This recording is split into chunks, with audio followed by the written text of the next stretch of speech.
तो फिल्म की शुरुआत होती है एडिना से, जो कई सालों बाद अपने मॉम डैड से मिलने के लिए आ रही थी। वो अपने मॉम डैड को सरप्राइज देना चाहती थी, लेकिन गेट किसी अनजान लेडी ने खोला। पता चलता है कि ये लेडी एडिना की मॉम डोरी की फ्रेंड थी। उसे लगा था कि उसके पेरेंट्स उसे देखकर बहुत ज्यादा सरप्राइज होंगे और खुश होंगे, लेकिन यहाँ उल्ट हुआ। उसके पेरेंट्स उसे देखकर घबरा गए। थोड़ा सा उसका खुश हुआ तो भाई, जो उससे बचपन से ही सबसे ज्यादा प्यार करता था, डोरी तो घबराहट में एडिना से पूछ भी लेती है कि तुम यहाँ आई ही क्यों हो। कंफ्यूज होकर वो कहती है, मैं आपसे मिलने आई थी, मैं एक्सपेक्ट कर रही थी आप लोग खुश होंगे। लेकिन फिर उसकी बात काट कर उसके डैड उससे कहते हैं, जाओ तुम ऊपर जाकर आराम करो। एडिना अब जब अपने कमरे में जाती है तो देखती है कि उसके बेड पे पहले ही कोई सोया हुआ था। उसे जब देखने की कोशिश की तो जो कोई भी था उसने एडिना के ऊपर हमला कर दिया। एडिना भागते हुए नीचे आई और उसने बताया कि मेरे रूम में कोई चोर है। इतने में ही उस कमरे से एक लड़की निकल कर आई, जिसका नाम हमें पता चला नादिया। एडिना देखती है कि नादिया ने उसके कपड़े भी पहने थे और वो इसके कमरे में ऐसे सो रही थी जैसे इसी घर की मेंबर हो। तो डोरी ने बताया, हाँ तुम्हारे जाने के बाद हमें ये मिली, हमने इसे अपनी बेटी बना लिया और इसने हमें तुम्हारे से ज्यादा प्यार दिया।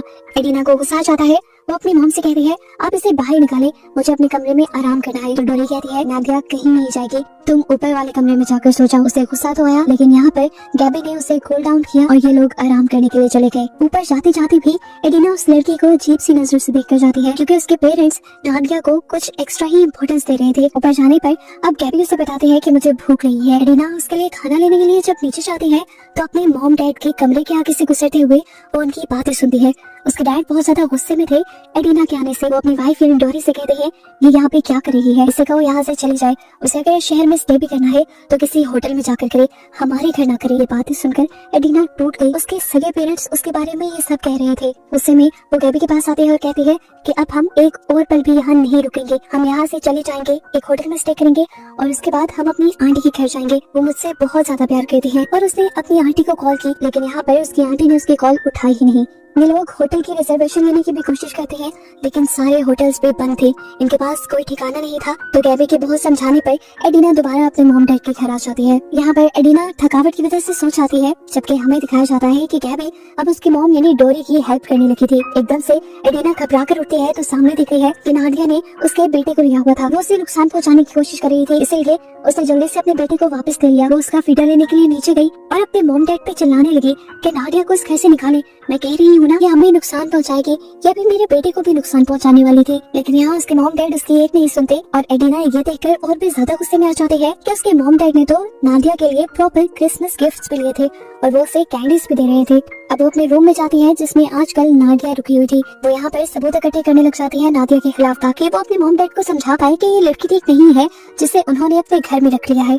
और फाइनली उसे एक सबूत मिलते जाता है, नादिया का आईडी कार्ड जिसमें नादिया का दूसरा नाम लिखा हुआ था। वो अपने मॉम डैड के पास इसे लेकर जाती है और कहती है, देखिए मैंने कहा था ना वो कोई बहरूपिया है, उसने आप लोगों को गलत अपनी आइडेंटिटी बताई है। अब डोरी को भी गुस्सा आ गया था, उसे चिल्लाकर एडिना से कहा, चुप कर जाओ, तुम क्या जानती हो उसके बारे में, वो तो बहुत मासूम है। एक दिन वो बेसहारा हमारे घर आई, बारिश हो रही थी, उसने हमारे से मदद मांगी, सिर्फ खाने की डिमांड की उसने और उसके बदले वो हमारे घर का सारा काम करती है, हमारा ख्याल रखती है, तुम्हारे भाई सोल का ख्याल रखती है। और क्या चाहिए, उसने हमें वो प्यार दिया जो तुम हमें कभी नहीं दे पाई, इसीलिए वो हमें तुम्हारे से ज्यादा अहम हो गई। एंड पर उसकी मॉम उसे ये भी कहती है, अगर तुम्हें उससे ज्यादा ही प्रॉब्लम है तो तुम यहाँ से चली जाओ, जैसे तुम पहले हमें छोड़कर गई थी। ये सुनकर तो एडिना टूट गई, उसने यहाँ से जाने का फैसला कर लिया। लेकिन तब सोल उसका भाई उसके पीछे आया, उसे इमोशनल करने लग जाता है। वो कहता है, तुम जानती तो हो मैं तुमसे कितना प्यार करता हूँ, तुम इतने सालों बाद यहाँ आई हो, मैं नहीं चाहता कि तुम इतनी जल्दी चली जाओ। उसके कहने पर और इतना इसरार करने पर एडिना इस क्रिसमस पार्टी तक के लिए रुक जाती है। लेकिन एडिना का गुस्सा अभी भी कम होने को नहीं आया था और कमरे की विंडो से उसने देखा कि उसके घर पे उसके अंकल आंटी के बजाय और बहुत से मेहमान आए थे, जो सारे ही बुढ़े लोग थे और इनमें से किसी को भी एडिना नहीं जानती थी। वो तो एक्सपेक्ट कर रही थी कि उसके अंकल आंटी आएंगे, लेकिन वो आए नहीं।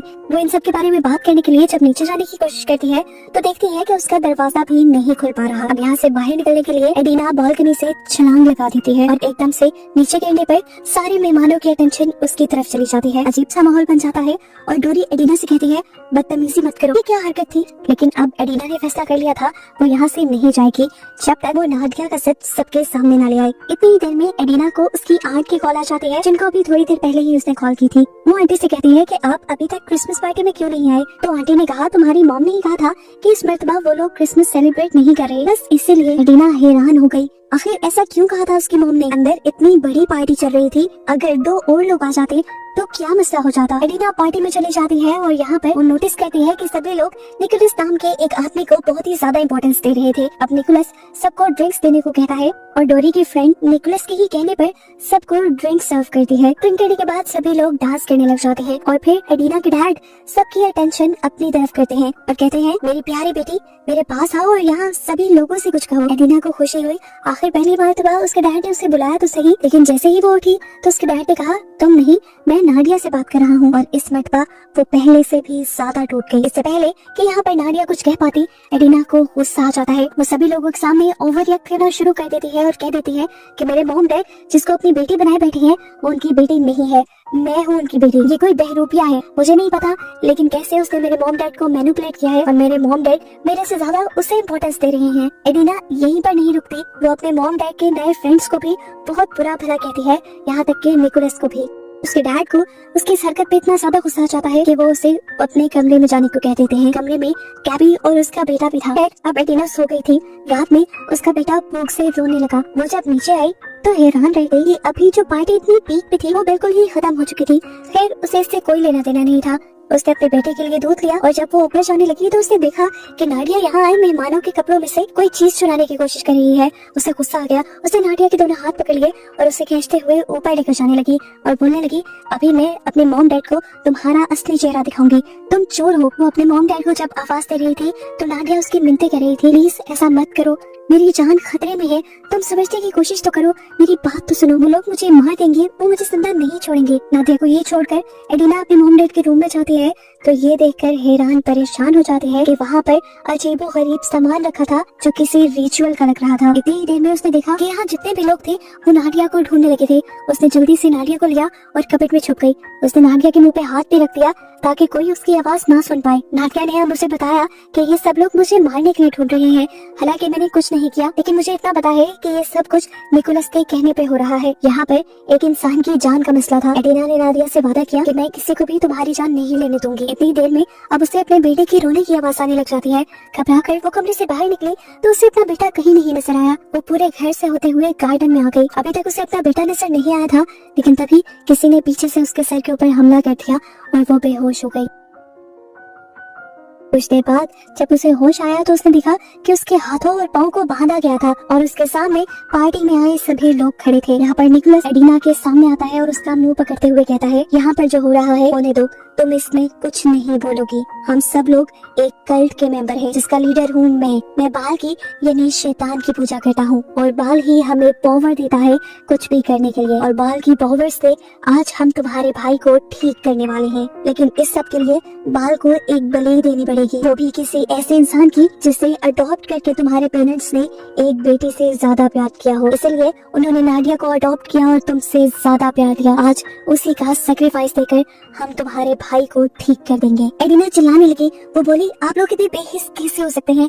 एक इंसान को मार देंगे आप लोग? मैं उसका पता आप लोग को नहीं बताऊंगी। तब निकोलस बोला, अगर तुमने हमें नाडिया का पता ना बताया तो हम तुम्हारे बेटे की भी बलि दे सकते हैं, क्योंकि उसे भी तुमने अडॉप्ट किया हुआ है और अपने बच्चों की तरह प्यार किया है। एडिना बुरी तरह डर गई और अपने बेटे को बचाने के लिए उसने इन्हें नाडिया का पता बता दिया। अब ये लोग नाडिया को खींच कर यहाँ ले आते हैं और एडिना की आंखों के सामने बेदर्दी से उसका गला काट के उसका सैक्रिफाइस दे दिया जाता है।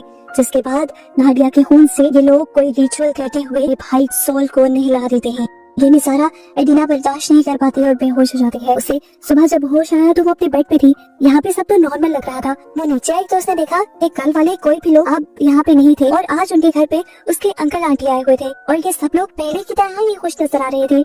उसे लगने लगा ये सब जो उसने देखा था शायद वो उसका ख्वाब होगा या उसका वहम होगा, क्योंकि अब प्रॉपर तरीके से उसे वो चीजें याद भी नहीं थी, जैसे किसी ने उसकी मेमोरी इरेज कर दी हो। अब तो उसके मॉम डैड भी उसके साथ अच्छा बिहेव करने लगे थे, कल की तरह स्ट्रेंज बिहेव नहीं कर रहे थे। एडिना देखती है कि उसके डैड और उसके अंकल मिलकर खाना बना रहे थे। सब कुछ इतनी जल्दी चेंज कैसे हो सकता था? अपनी कंफ्यूजन को दूर करने के लिए वो गार्डन में आई, लेकिन रात वाला कोई सेटअप वहाँ पे नहीं था। उसने मान लिया कि रात जो कुछ भी हुआ वो शायद उसका सपना था, लेकिन अंदर आने पे उसका ये ख्याल भी बदल गया जब उसने अपने भाई को अपने पैरों पे खड़े होते देखा। यानी सच में एडिना के मॉम डैड ने नाडिया का सैक्रिफाइस दे दिया था, जिससे एडिना का भाई अब चलने के काबिल हुआ था। नाडिया के बारे में इन्होंने सभी लोगों को यही बताया कि वो एक चोर थी थी और चोरी करके भाग गई। एडिना के पास भी कोई सबूत नहीं था कि वो इस सब को प्रूव कर सके। वो अब इसलिए भी खामोश हो गई कि उसके भाई को एक नई लाइफ मिल गई थी। और बस इन्हीं सब चीजों को दिखाते हुए ये मूवी यहाँ खत्म हो गई।